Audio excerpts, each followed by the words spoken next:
Aloha. I'm Paul Norman. I'm the Executive Director of Neighborhood Place of Puna. And today I'm going to just talk a little bit about LGBTQ Pride Month. So we'll be going down a little bit later this month, towards the end of the month, to celebrate Pride Month and as part of the Pride Parade and support our LGBTQ community. And the work that Neighborhood Place of Puna does with families with young children, we're always trying to do that work in a very supportive and affirming way. So our focus is on helping families with young children, parents with young children, be successful in raising their children. And the unfortunate reality is that same-sex couples can face a lot of prejudice, bias, discrimination when it comes to housing, finding housing, and even accessing service sometimes, which is really a shame. And, for me personally, when I think about this issue, I have a lot of stuff arises for me. And I think the thing that really, for me, the thing that I really come back to is that what we're seeing right now in the country, in the United States, is a tremendous amount of anger and hate directed at the LGBTQ community, but others as well. And, when we embrace hate, when we get swallowed up by hate, that is a reflection of the brokenness of our heart. I think in the Buddhist tradition, they talk about hate as aversion. So you have desire, and desire is basically wanting to bring things in, to hold on to things, to be closer to things. And aversion is wanting to push things away. Maybe you're afraid of them, they're unpleasant, they're uncomfortable, whatever. But aversion is trying to push things away from you. And of course, for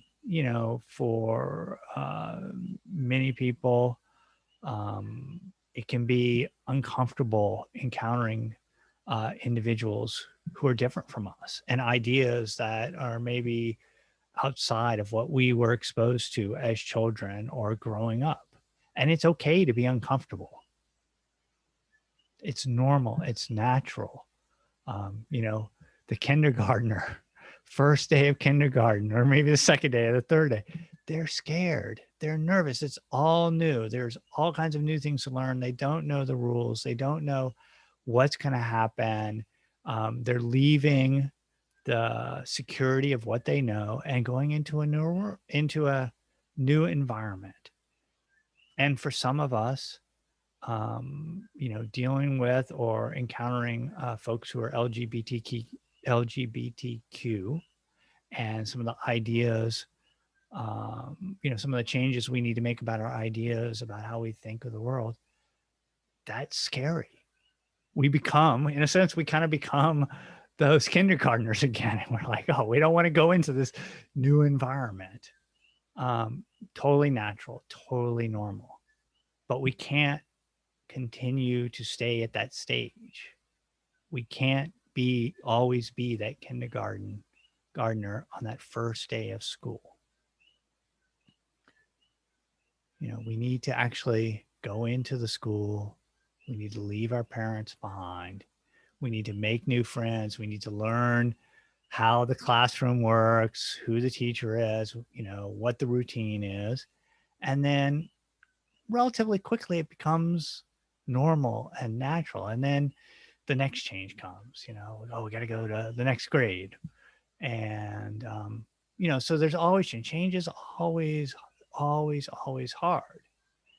And, you know, there's fear and anxiety that arises, like totally normal.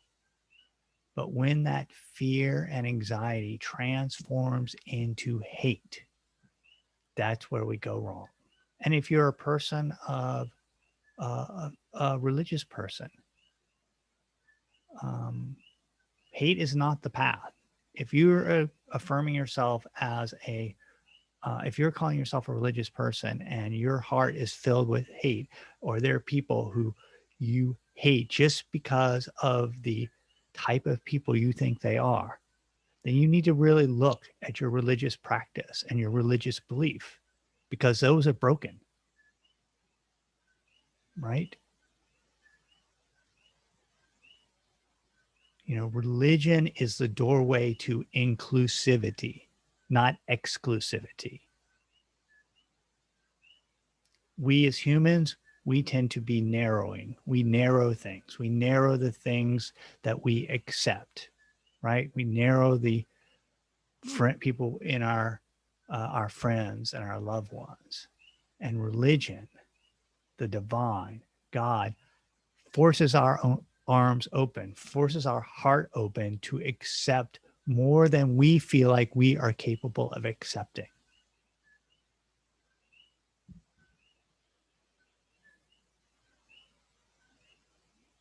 And so, you know, this month in June, we are reminded, first of all, that there are um, many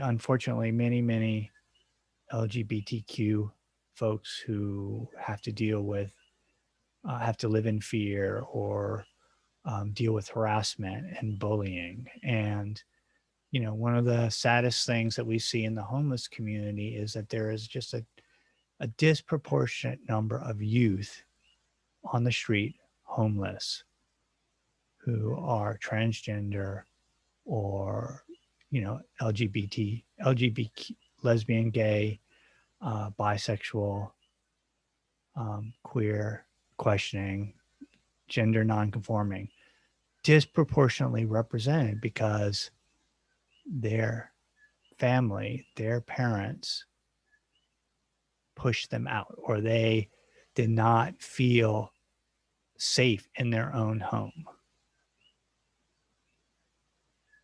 And so they ended up on the street. And we know that um, for youth on the street, the outcomes are pretty bleak because they are very vulnerable. Their health outcomes are bleak.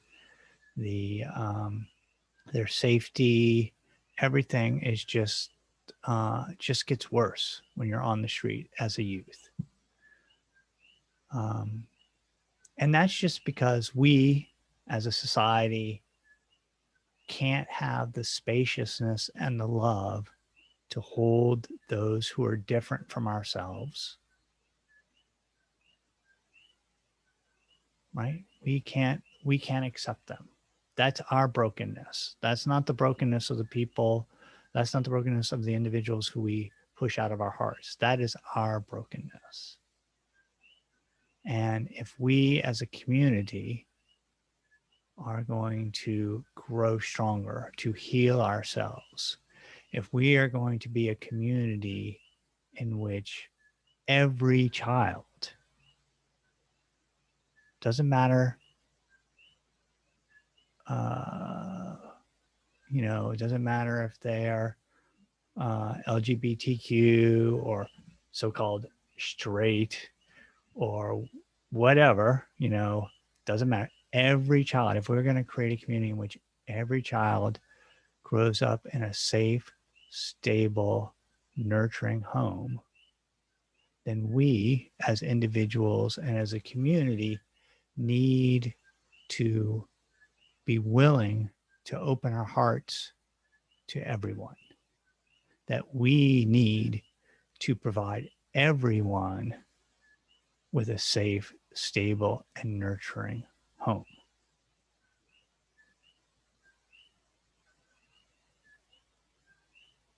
And so, uh, while Pride Month is an opportunity for the LGBTQ community to um, draw attention to the struggles that they have, but also to celebrate that community, to celebrate as a community, is also an opportunity for us to look at how we are um, closing our hearts to that community, how we are practicing hate towards that community, if that's the case, and how we are victimizing that community.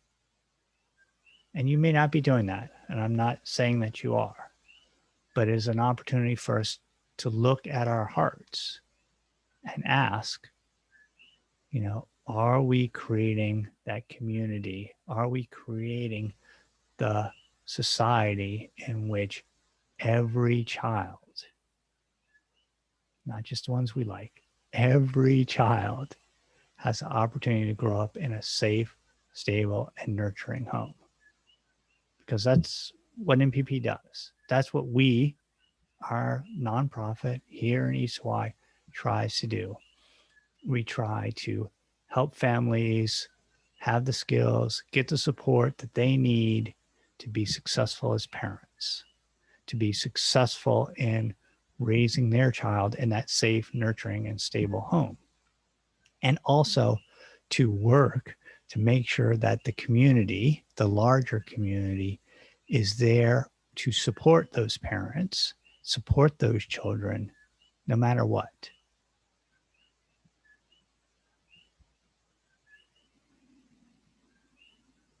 So I hope that you can celebrate Pride Month and take this as an opportunity to look for ways to open your heart, to be welcoming, to create a welcoming community which supports every family in in creating a safe, stable, and nurturing home. Aloha and have a wonderful day.